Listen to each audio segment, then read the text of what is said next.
আমরা একটু সন্দিহান হয়ে পড়েছিলাম যে শেষ পর্যন্ত কি দেওয়া হবে। আমরা অত্যন্ত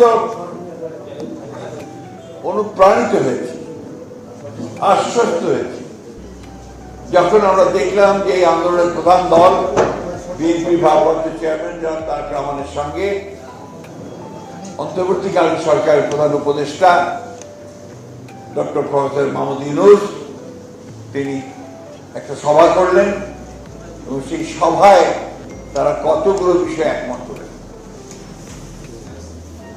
এটা নিঃসন্দেহে আমাদের সকলের কাছে একটা অত্যন্ত আশার সামনে এনে দিয়েছে। আমরা আশ্বস্ত হচ্ছি যে সামনে গত ফেব্রুয়ারি মাসে একটি নির্বাচন হবে, তার মাধ্যমে কি আমাদের কিছুটা হলেও আমরা আমাদের সেই আশাগুলো পূরণ করার একটা সুযোগ তৈরি হবে।